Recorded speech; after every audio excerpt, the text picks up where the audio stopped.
V prebranih celicah danes Jasna in Andrej bereta novo prevedene pesmi Federica Garcije Lorke. Poezije in Andrejev jaz mislim, da ni nikoli preveč. Metulj. Metulj, ki lepo drsiš po zraku, čudoviti metulj v zlato-zelenem fraku. Svetloba oljenke, metulj, ki si v zraku. Ostani tam, tam, tam.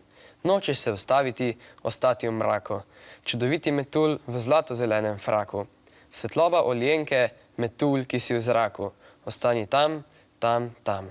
Ostani tam, metulj, sem spet sam. Hvala, Andrej. To je le ena izmed krasnih 12 pesmih Federica Garcije Lorke. V tejle čudovito ilustrirani pesniški zbirki se zdi, kot da potujemo v neznano deželo, iz katere smo pravzaprav prišli. Pesnik me je očitno navdihnil. Kako so pa nate učinkovale te pesmi? Kakšen vtis so nate naredile? Name so te pesmi naredile zelo močen vtis, ker so bile take bolj žalostne, otožne.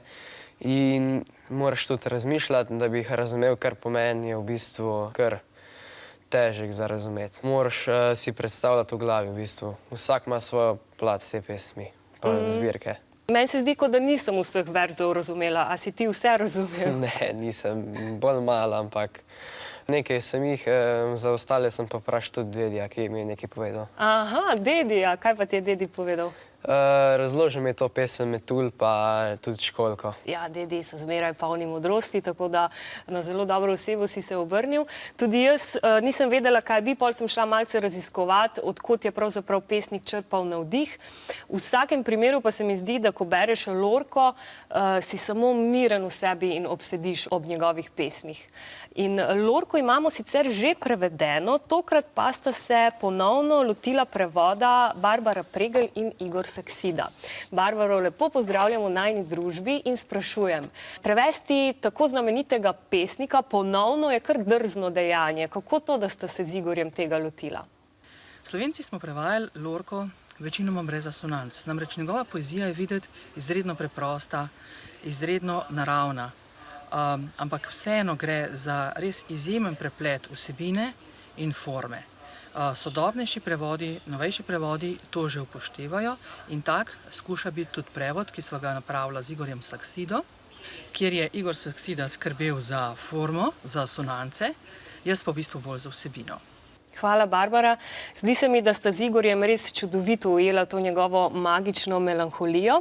Sicer pa so na zadnjih straneh tudi pesmi v originalu, tako da če razumete špansko, jih lahko preberete v originalu. Med njimi je zadnja pesem z naslovom Despedida in tudi midva le še mahava v slovo. Hvala Jasna, hvala Andrej in seveda hvala vsem dedijem na svetu. Brez dedijev svet ne bi bil tako lep. No, naj pa vas po tem prispevku vprašam. Pesnik Federico Garcia Lorca je predstavnik generacije 27, ki je v špansko literaturo zanesla simbolizem, futurizem in surrealizem. Zakaj so se Andreju pesmi zdele zahtevne? A. V pesmih se zrcali magična melanholija. B. Zelo težko je pojasniti pomen pesmi in posameznih verzov. C. O pesmih je treba malo razmišljati. Ali D. Pesmi so zelo dvoumne.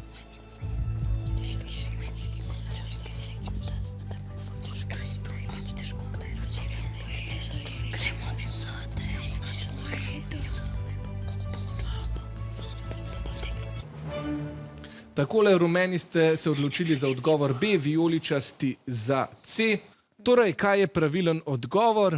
Pomeni pesmi in tudi posameznih verzov so Andreju povzročili mnogo preglavic, zato se je po pomoč med drugim obrnil tudi k dedku.